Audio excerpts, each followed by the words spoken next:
This is Judaism Unbound, episode 515, God's Image.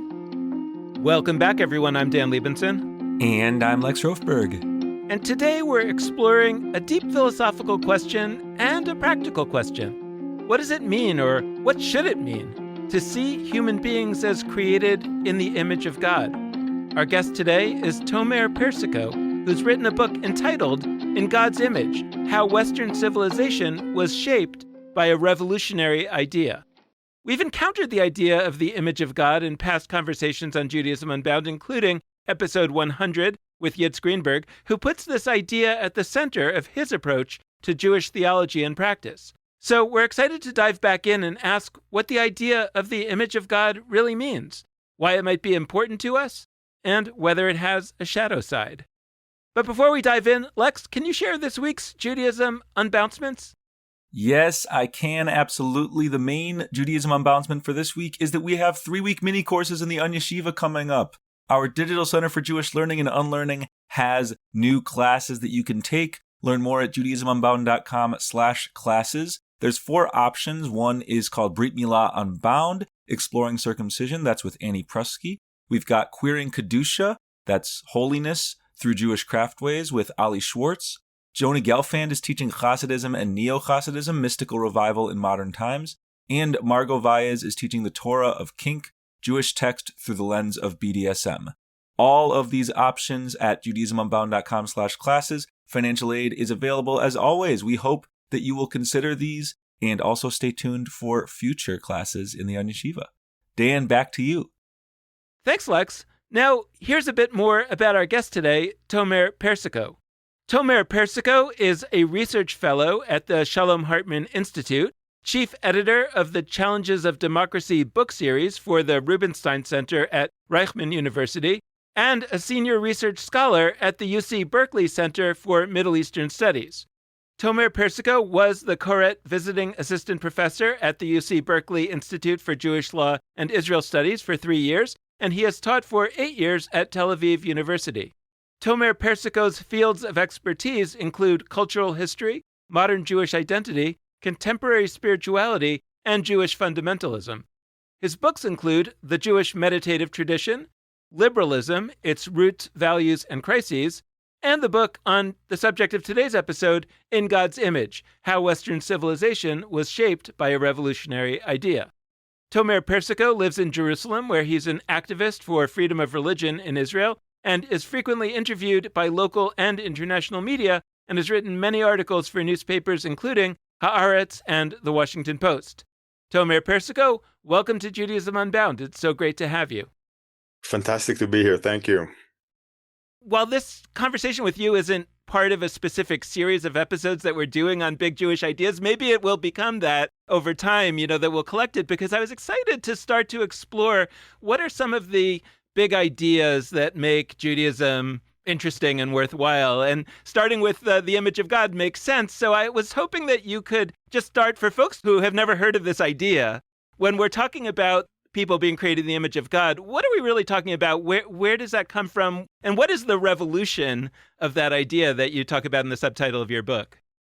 So, I think it's definitely a big idea, and it's definitely a revolutionary idea. It's one of the greatest gifts that Judaism gave to the world, certainly to Western civilization.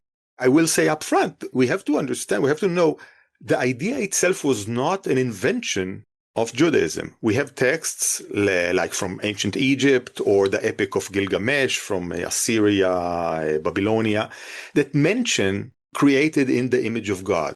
The difference, of course, is they don't mention that all people were created in the image of God. So you've got Gilgamesh, who was created in the image of the god Anu, the god of the sky. You've got a pharaoh that was created in the image of Ra, the Egyptian king.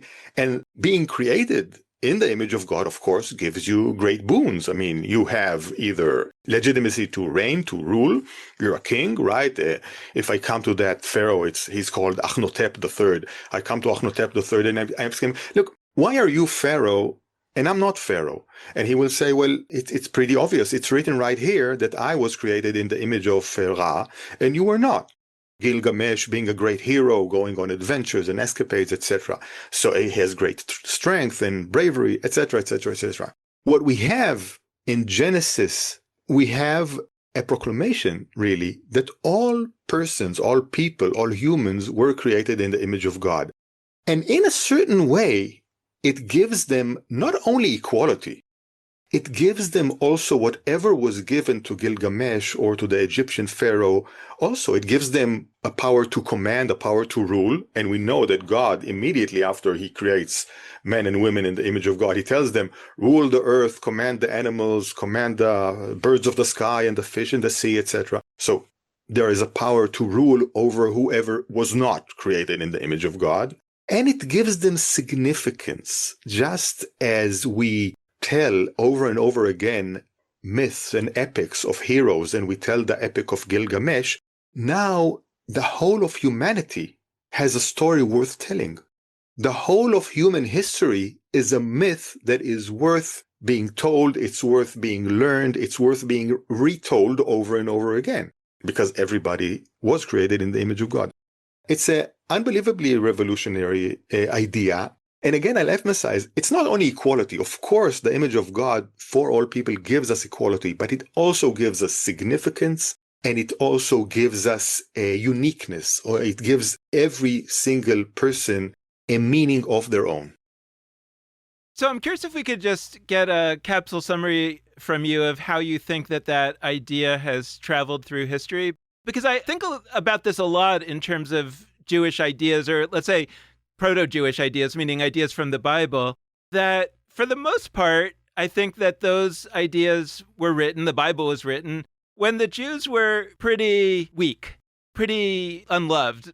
And it strikes me that a lot of times it's kind of like, well, if we were in charge, we would do it this way, right? It's a claim against those who are lording it over us, and to say, you think you're the Pharaoh, you think that you're creating the image of God, but actually all of us are. And that's the kind of language that I think you often hear in revolutionary movements of various kinds. I mean, we actually have it in the Bible too, in the story of Korach, right? Which is this person within the Israelite community who's saying to Moses, why are you in charge? Aren't we all holy, right? Aren't all the people holy? Right. There's an idea that is generated when people are weak, but I think you also talk about the idea of the image of God being revolutionary, particularly in the more modern world, in that it's something that has been used by folks who are strong to, in a way, reduce their power, right?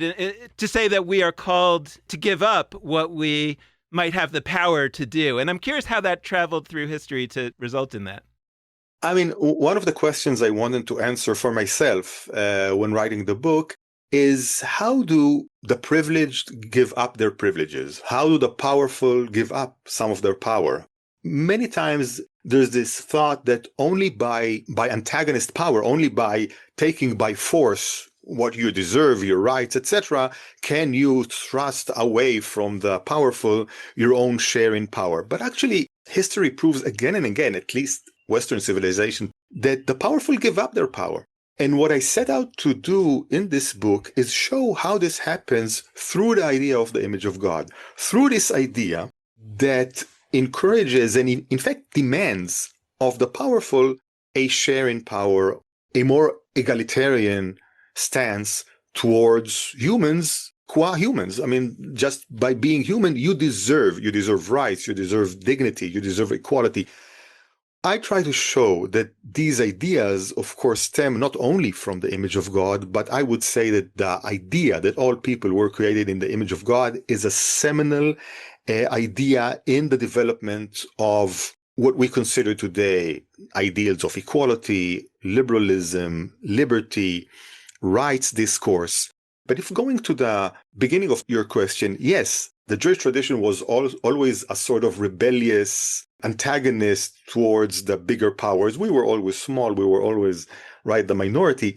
And you can see in the Bible, through the idea of the image of God, a direct confrontation and polemic with laws that were very prevalent in ancient Mesopotamia, like let's say the Hammurabi Babylonian rule. Hammurabi, the king of Babylonia, we're talking about 1800 BCE, and he has this list of rules, laws that he got from his own god, and there are many different laws there, and I want to quote one, and I want to show how the Bible directly confronts it and argues with it. This is the law. If a builder builds a house for someone and does not construct it properly, and the house which he built fall and kill its owner, then that builder shall be put to death. If it killed the son of the owner, the son of that builder shall be put to death. If it killed the slave of the owner, then he shall pay slave for slave to the owner of the house. If it ruined goods, he shall make compensation for those that he ruined. At first glance, we understand basically that the basic logic of this law is measure for measure, right? Proportionality, right? You did this to me, I do this to you. The punishment is equal to the crime. But what bothers us with this law, of course, is that the son of the builder gets executed for the sins of his father, right? I'm a builder of the house. I build it negligently. The house falls on the owner of the house. I die. I'm executed. Okay. The house falls on the son of the owner of the house. My son gets executed. Now, what does my son have anything to do with it, right? He was at a different place, isn't a builder at all, wasn't at all connected in any way. But what this law lets us understand is that the logic of the laws of Hammurabi, which was the prevalent logic of ancient Mesopotamia, Assyria, Sumeria, Akkad, was a patriarchal logic in the very deepest meaning. There is only one subject that counts, and that's the father of the house, the patriarch. Only he is a legal subject, and only he is human in the fullest sense of the word. Everything else, everybody else, and everything that surrounds this person is either their property or a part of him. A part of him meaning sort of his own organs. So he has cows, he has sheep, he has houses, and he has arms and legs and eyes, and he has sons and daughters and wife, right? Or wives, really, right? And slaves, of course, which all of them are part of this person.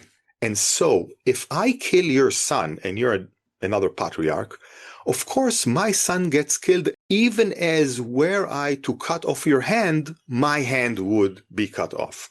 The son does not count as a separate human being.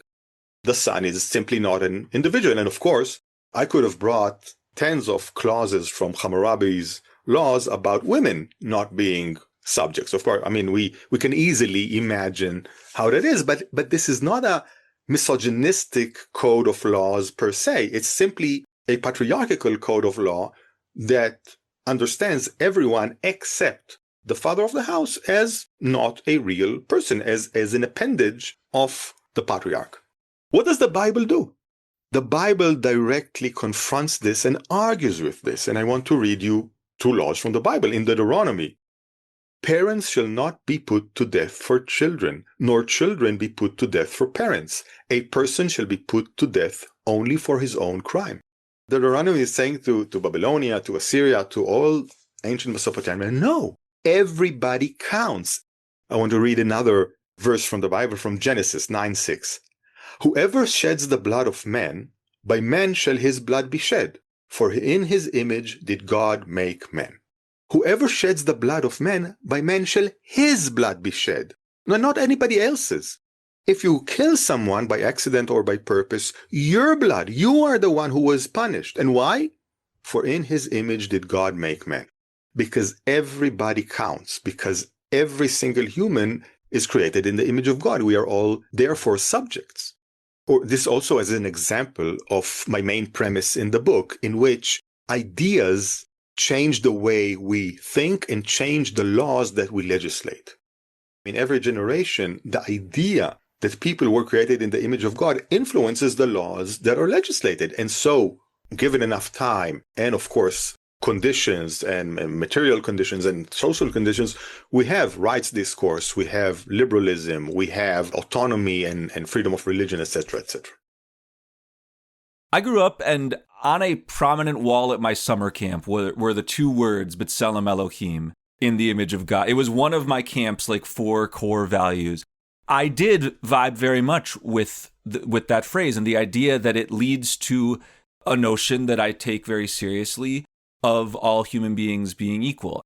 And I feel compelled to bring up that when we talk about the Bible as a whole, and I mean, you talked about like the ways that the Bible has been revolutionary here, in addition to just like that particular text in Genesis, it feels important to name that like the Torah itself and the rest of the Bible, we could argue it does not actually apply the idea that all human beings are images of God. Like if the takeaway of all human beings being images of God is that we don't do unjust harm to them, Right. like go to the book of Numbers and like Moses goes and says to the people, how dare you not kill enough Midianites? How dare you not kill enough of the women and children specifically? So, and that gets to what you were saying about how there's this idea that children not be killed for their parents. Like at best, the text is hypocritical here. You could say it's sort of not adhering to the value that Genesis gives to all humanity.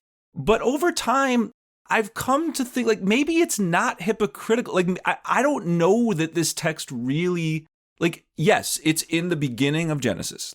Yes, I think it is meant to click for us and be important.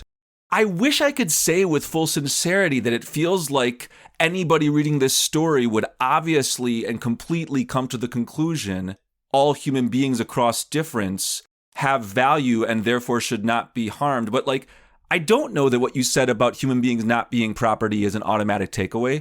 And we know throughout the Bible, and yes, slavery in the Bible is different from slavery in later time periods, but we do know that we were comfortable holding people as slaves. And so I want to bring up that like there are these contradictions here. And if we're going to say that the Bible plays this positive role, like unquestionably, I will not debate at all the idea that this is influential. Like Shalom Elohim, the idea of image of God, it's clearly influential on our global collective over hundreds and thousands of years, no doubt. But what I would say is, in the same way people look at the Declaration of Independence and say, Exactly. you know, it says all men are created equal here, but and men, it's interesting, both Adam in Hebrew and men in English, like they are gendered male, but kind of trying to be human beings. But we all know that they are more holding men in mind and not women and non-binary folks. But like in the same ways, people look at that and say, well, this did not automatically yield a society of people that actually cherish all humanity. And that exact group of people was comfortable seeing an entire racial group as 3/5 of a person, which is Right. definitively less than 100% a person. Like, can you talk to us about some of that back and forth and how maybe this idea is not only leading to the positives? Certainly. I mean, your example is exactly right. I mean, not everything that we believe in, not everything that we write, not everything even that we consecrate immediately changes the whole society. An immense amount of different conditions need to be assembled, collected, built upon in order for a real change to take place. And obviously, there was no such conditions. So yes, there was this wonderful idea, but men were still counted more than women, Jews counted more than Gentiles. Sometimes God would command the destruction of whole peoples, right? Yeah, of course. But I would say people believing that they are more worthy than others, higher in stature than others, and groups believing that they are somehow special and that only that God loves them best, and that's the basic default. That's just how people work. That's how every society across the globe has figured itself out initially. What is revolutionary about this idea is that in such a society, 3,000 years ago, such an idea suddenly is thought about or given by God or developed somehow and starts incrementally and very slowly to change people's minds. So that idea was planted there. It did not immediately change everybody's views, but it immediately influenced at least a little bit the laws that they legislated and the way that they carried themselves on. Right? Christianity takes it from Judah, and Christianity builds upon the Bible, and it begins to incrementally change Christianity as well. So you can say, well, I mean, the church believed that all men were created, all humans were created in the image of God. Why wasn't the Catholic Church, liberal in the first century AD, second, third, fourth? It wasn't. Obviously, it wasn't, right? But this idea does develop inside it. And what I try to show is that it does change things. Contingent on the conditions, this idea changes Western civilization.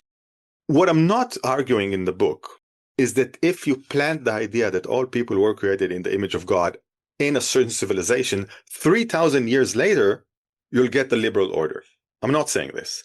Because as we all know, in Western civilization, we have illiberal societies. I mean, you can get Greek Orthodox churches, you can get ultra-Orthodox Jews, you can get illiberal societies that still today believe, at least in theory, that all people were created in the image of God.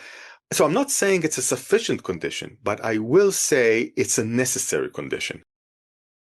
So I have two follow-ups that I think end up intertwining with one another. I mean, one is I'd really like to talk about the word image, the Hebrew tselem, because I think there's a problem that arises not only in translation, but even within each language. Like, the word is not only a metaphor, right? Like, I think people hear in the image of God and they think, human beings being created in the image of God. That means human beings have value similar to God, have a sliver of godliness, have something about them that is similar, a likeness to God. Mm-hmm.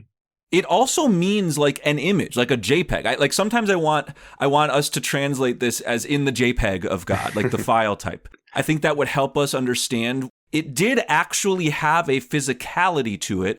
You know, if we're talking about biblical thought, even rabbinic thought, like it wasn't that much of a problem for them that God had like a human form. Like there's all sorts of spots in the Bible where God has body parts, and so humanity being in the image of God actually was taken, and to some extent is taken by some, as meaning human beings kind of look a little goddish. They look like godly, and other animals don't. And that's the second part of my question, is that part of this, and we even see this in its original context, is not only about saying humans are equal to one another, but juxtaposing that with humans being above other species. And like there are people who criticize this from all sorts of angles, saying that we actually can take from Tselem Elohim, from the image of God, sort of a human exclusiveness, which leads us to not care about the rest of species.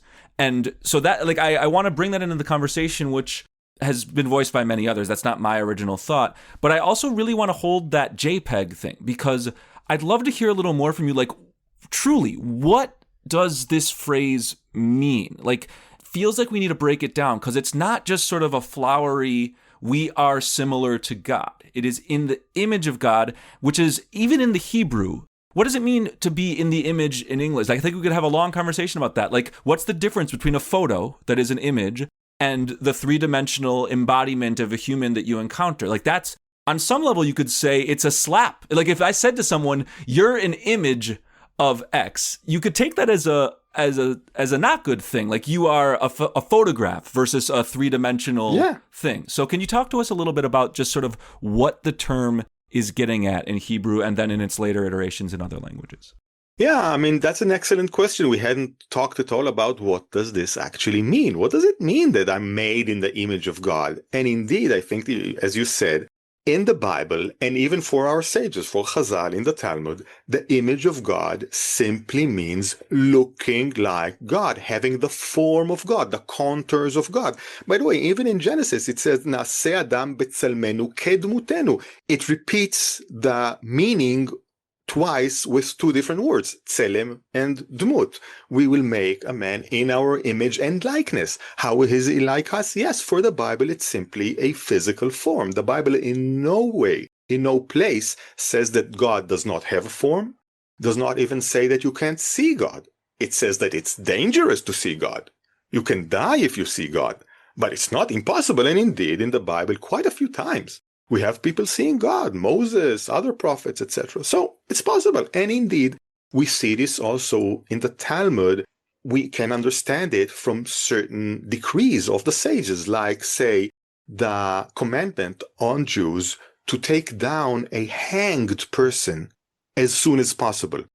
Someone is let's say, a killer, a murderer. They were tried. They are executed by hanging. You should take that person's body down as soon as possible. Why? The Talmud says this is a desecration towards God, because people may be confused, and they tell a story there about two brothers. One is a king and one is a bandit, and the bandit gets caught, is executed by hanging, take that bandit's body down quickly, or else people will think the king is dead. And you can understand from that story in the Talmud that the sages think that people simply have the likeness of God physically. Of course, this idea gets into Christianity. Christianity adopts this idea, and then the meaning changes. The image of God can become the soul of the person, the conscience of the person. It can become the intelligence of the person, reason. There's a lot of image of God being invested in reason, in the Enlightenment, and the meaning changes as time goes on, and even Judaism changes the meaning. Nobody thinks today, no Jew, even the most traditional Jew will not think that image of God is the actual likeness of the body. It's the soul, or it's reason, or already Maimonides will say that it's a person's reason and wisdom and understanding. Now, about your second question, certainly, and this is also explicitly said in Genesis A, the image of God gives persons a certain position in the world. It gives them a higher position hierarchically than animals, than anything that doesn't have the image of God. Humans are the epitome of creation. They are God's favorite creature, right? And they get to rule other creatures. I personally have no problem with that.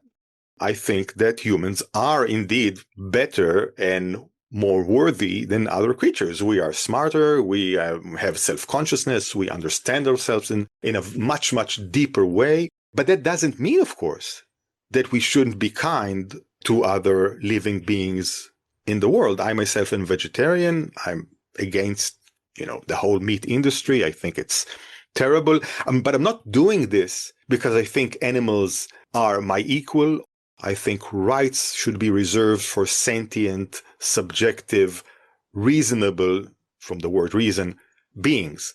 I do it because it's Tzar Balei Chaim, and you shouldn't treat anything that can suffer in a way that would make them suffer, and you should be merciful. It's simple morality for me. Right, so there's a difference there, but I was called in the history of my polemics with other intellectuals and on the web, I was called a speciesist many times. It's the equivalent of racist when you prefer your own species, and I admit it openly. Yes, I'm a speciesist. I think humans are better. So I am thinking about the idea of the image of God as being necessary but not sufficient to the development of a liberal society. And I'm thinking about, Martin Luther King's famous quote that the arc of the moral universe is long, but it bends towards justice. I mean, it's really long.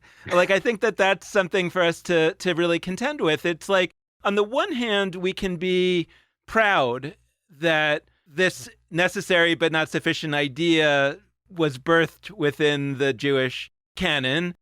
We also ought to acknowledge, as you do, that actually it was probably given a lot more life by Jesus and by Christianity in terms of its impact on the world.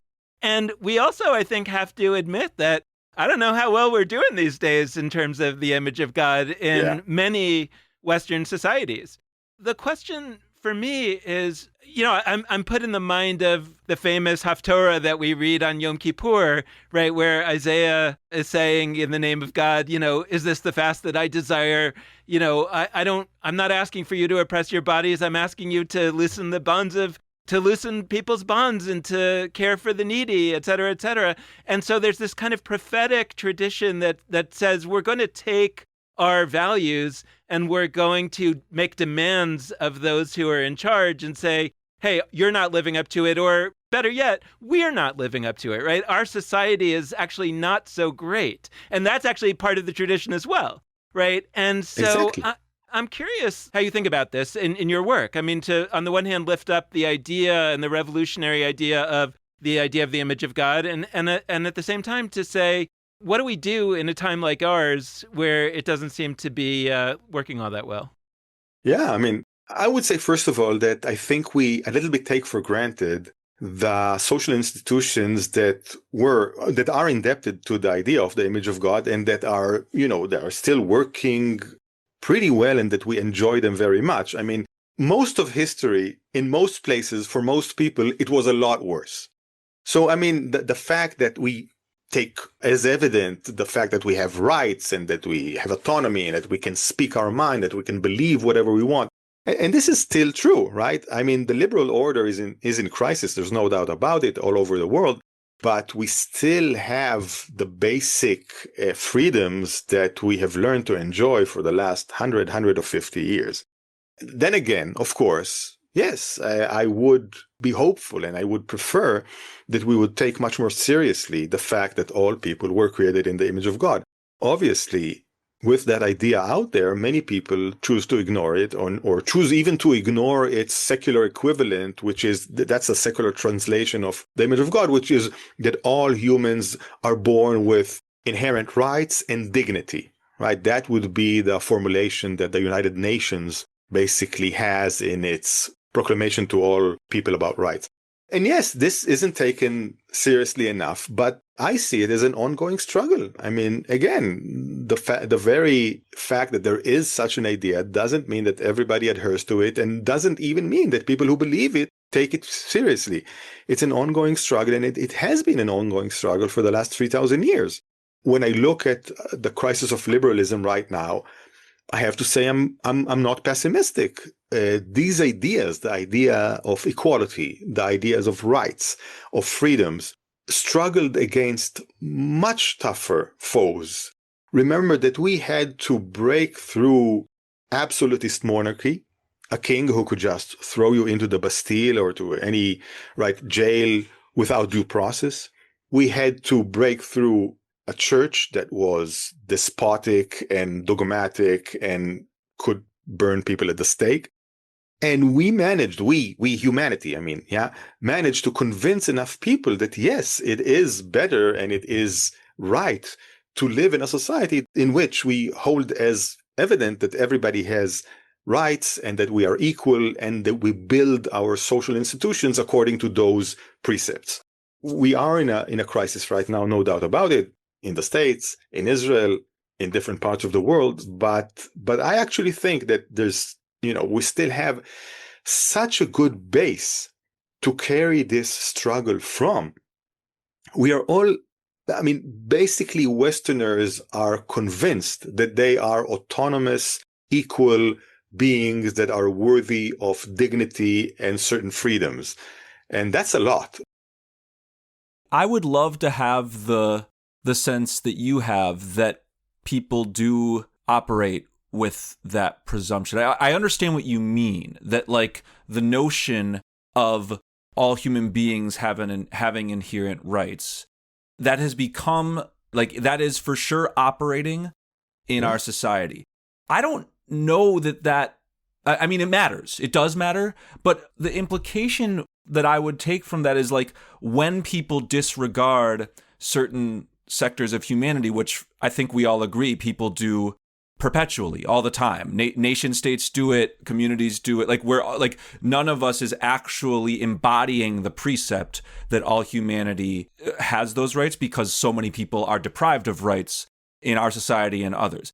I wish I thought that it was just kind of hypocrisy, people aren't living up to a value. I look at the history of how people have gone about oppressing others.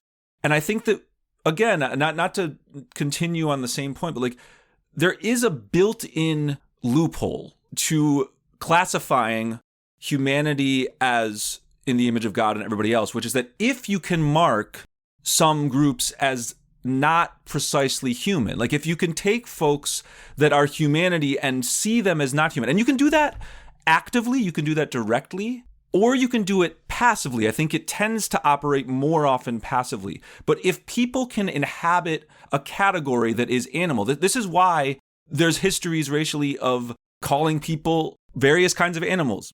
Even some folks that have done damage to Jews directly, they have found ways to see sectors that we believe are human as not human. And what in the image of God for humans means is that if you can successfully mark people as not human, then all of a sudden it is actually more permissible to treat them in terrible ways. And that's why, for me, with the Torah passage I cited, where the Midianites, Moses says, go and kill more of them, I'm not positive that he's being a hypocrite there.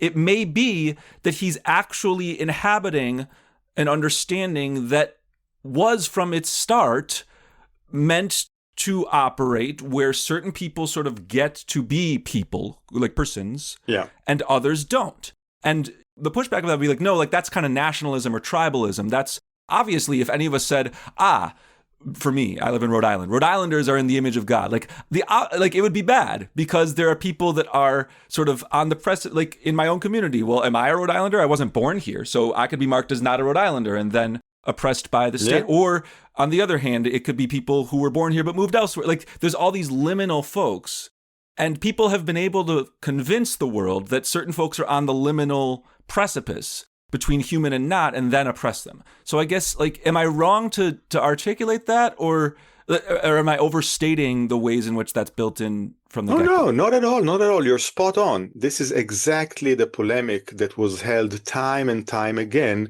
when certain interests, usually material, were propped up because people wanted to take advantage of a certain group or to discriminate a certain group.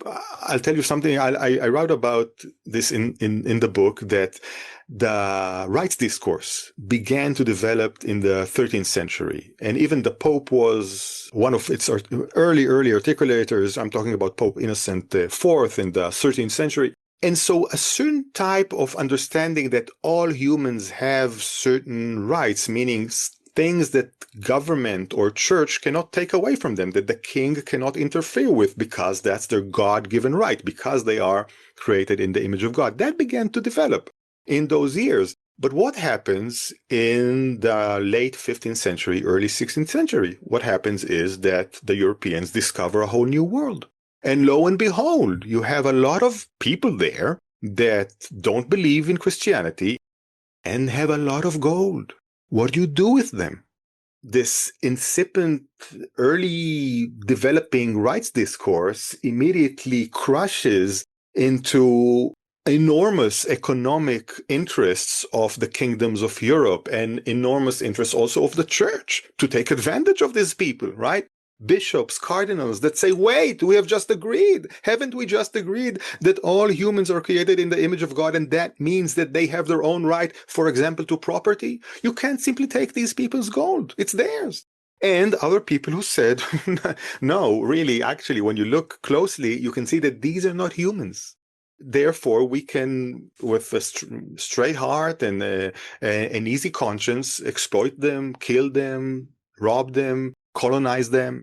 There's even a specific case of a person we all know, we've all heard about, Christopher Columbus. When Columbus was in what is today Puerto Rico, he refused to let members of the church, the missionaries, baptize the indigenous community there, because if he would allow them to baptize them, that would mean that they are humans and have a soul that needs to be brought to Christ.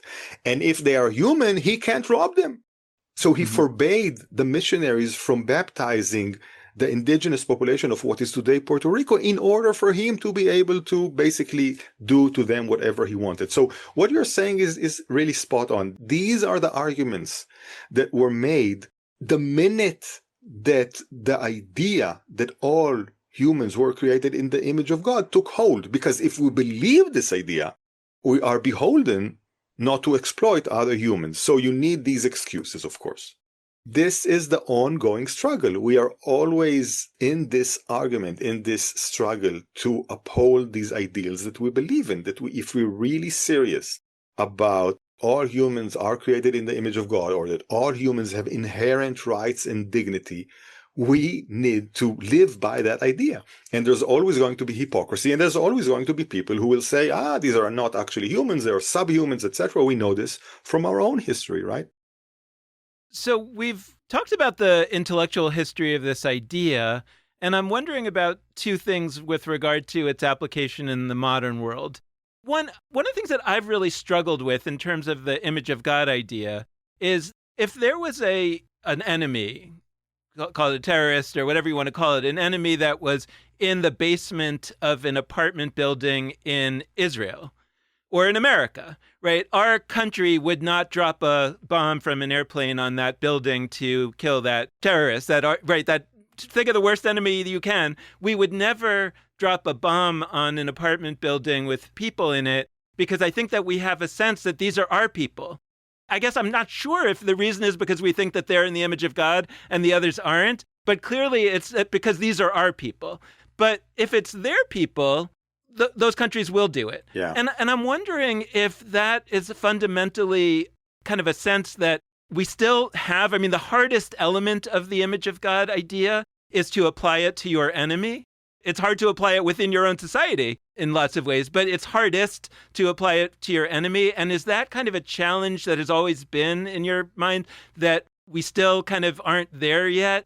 Or is it possible also, or that the idea of God is not working anymore, right? That the idea that somebody is in the image of God, well, I don't believe in God, so therefore it's not something that's really going to police my behavior, and that maybe we need a kind of an evolution of that idea, taking seriously that it got us to here, but maybe it can't get us any further because there's too much of a sense of like, even if I do believe in God, the God that I believe in is so abstract, it's real, it really isn't something that can be in the image of, so it's not doing the work anymore that maybe it once did.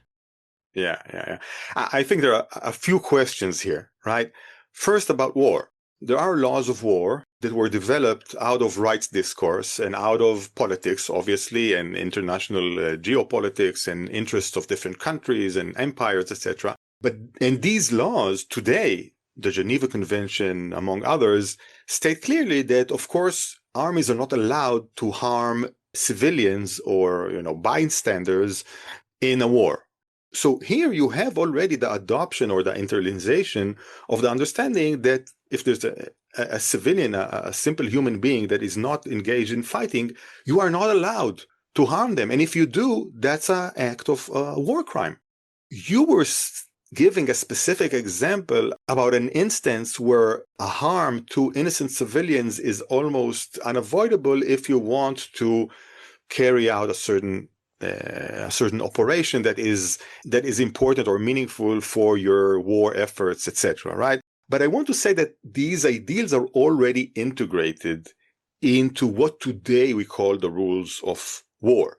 And even, I would say, the most basic thing is just to understand there are innocent lives within the enemy camp, and civilians shouldn't be targeted. And certainly that children and babies and non-combatants are off limits for your army. I think those were some of the arguments that were taking place in Israel at the beginning of the war and even all through the war.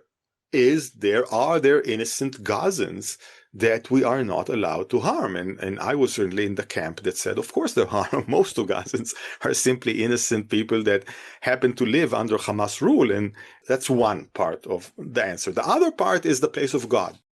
What do we do when we live actually in a secular world? When most people either don't believe in God or believe in a God that really doesn't command or demand of them too much, and they can basically live their lives with that idea of God which doesn't influence them in any way, right?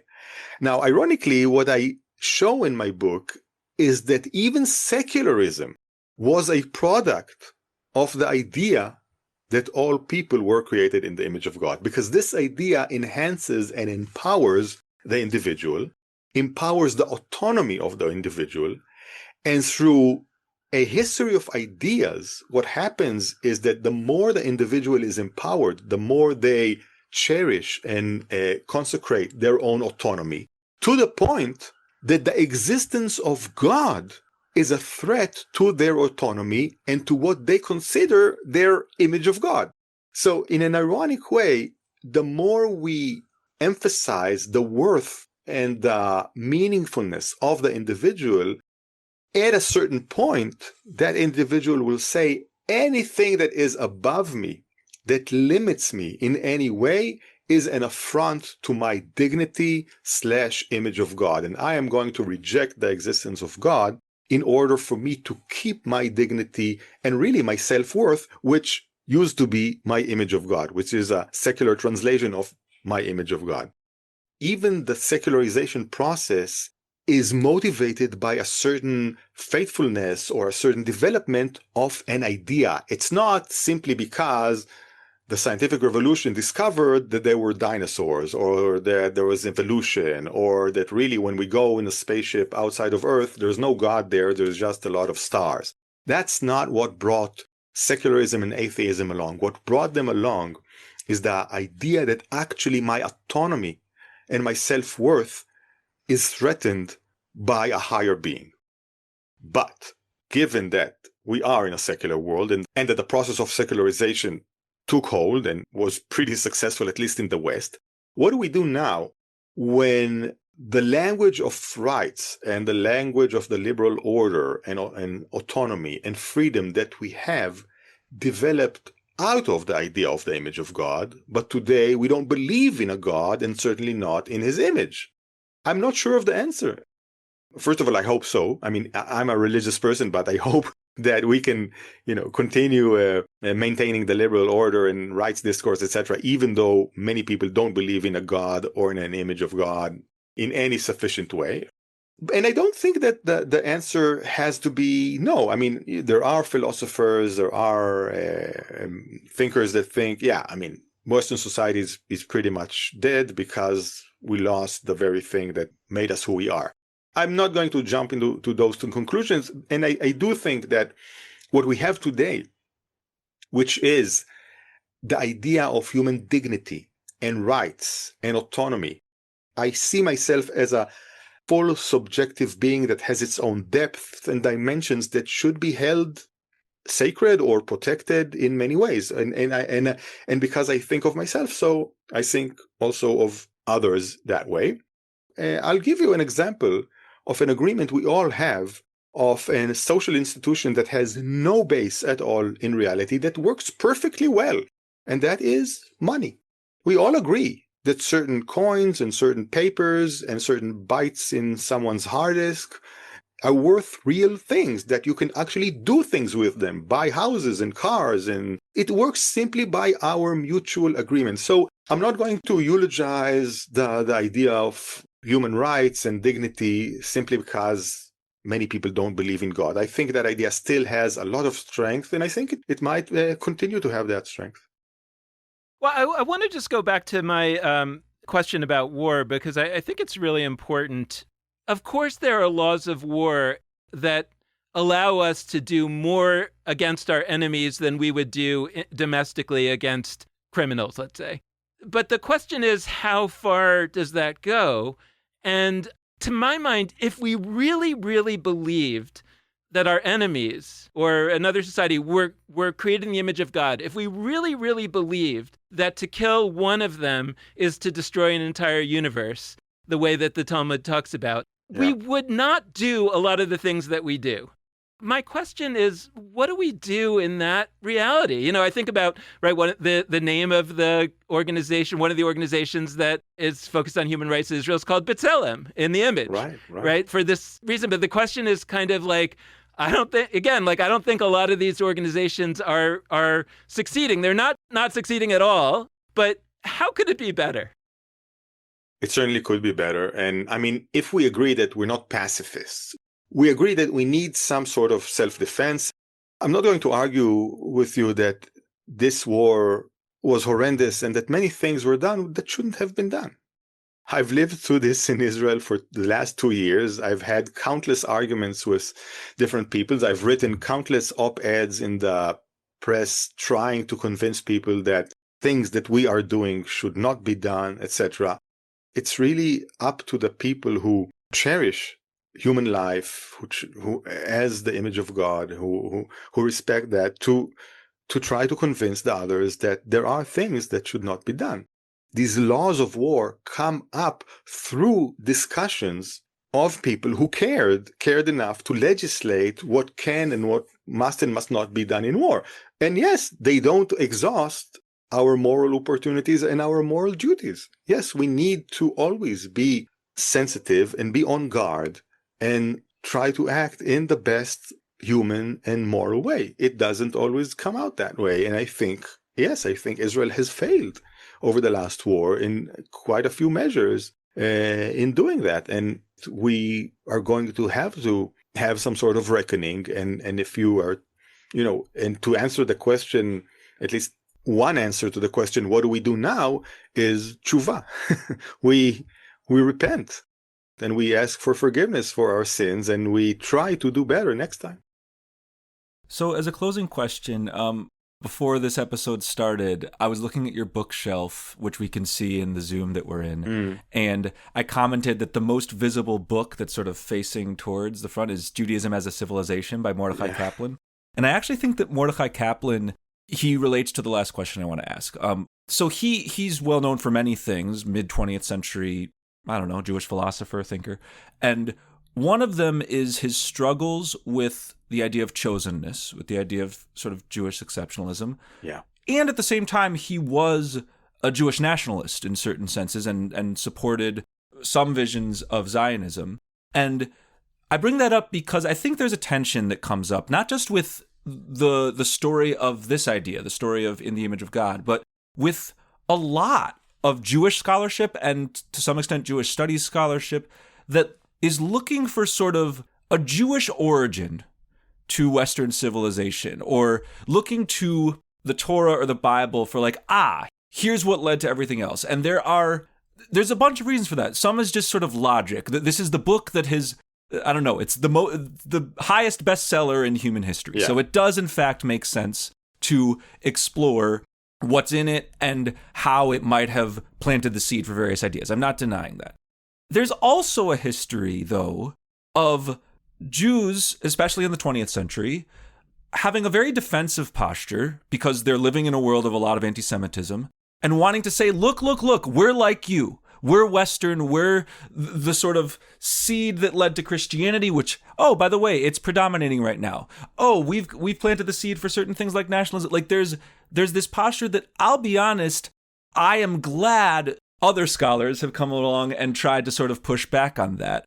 Not just with this idea. In general, I get nervous when we're looking to find sort of, the Jewish specificity to an idea that has become more popular universalistically and led to whatever good we see in the world. So I have that operating. But the question I ask is less about my issue and more like, how do we thread this needle where, like, simultaneously, your book is arguing for a Jewish-specific story, a biblical origin of an idea that has become more universalistic. It's been held by many other societies. And the content of that idea is that all human beings should be equal across difference, which you might argue means we should maybe try to make fewer particularistic ideas, right? Like it's this tension that's operating. Inherent to the argument you're making, which I'm not saying is a contradiction, but because I know you do value both forms of Jewish particularism and universalism, it feels like an important place to land. How do we deal with the Jewish exceptionalism at play in saying, hey, everyone, we came up with this idea of global equality? Yeah, okay. I mean, my book is about ideas, certainly, and it's about how ideas change the world. And my book also answers the question, I mean, we talked before that it answers the question, why do privileged beings, humans, give up their privileges? It also answers the question, which is interesting and sometimes scandalous, why has Western civilization come to a certain dominance, a certain hegemony all over the world? And, multiple books have been written on that question. And I'll just give one example. Jared Diamond, who wrote Guns, Germs, and Steel, right? He has an answer that doesn't involve any ideas. It's simply a matter of geography, the ability to, take metals from here and there efficiently, whatever. Meaning there's nothing special about Western civilization except that it was born, it cropped up on the right place at the right time or something like that.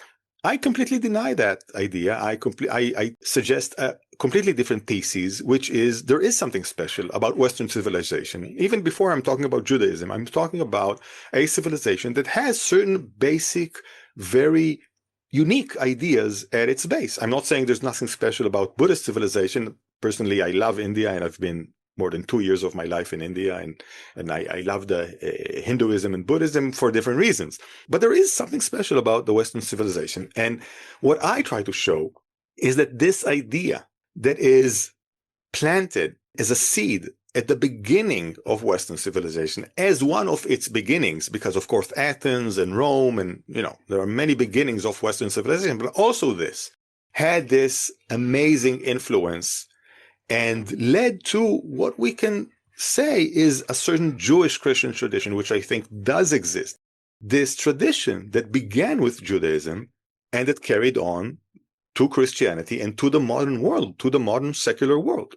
Now, personally, as an Israeli, I don't have your problem. I don't have the problem of showing off my unique Jewishness and telling others who are not Jewish, look, I'm so special and please respect my amazing contribution to your culture. I have the opposite a problem. I want to show other Israelis that actually we are part of the West. We have contributed fundamentally to the liberal world, to the democratic world, to rights discourse, to the equality between all people. These are our values, because what I'm dealing with are other Jews in Israel who are saying, these ideas, that's Christian ideas. These are foreign ideas. These are Western ideas which we must reject. And we must establish a theocratic, halachic, fundamentalist state in Israel. That's what they're telling me. I relate to what you're saying, but I have the opposite problem. I want to show fellow Israelis, fellow Jewish Israelis, that really, actually, liberalism is not something foreign to our tradition.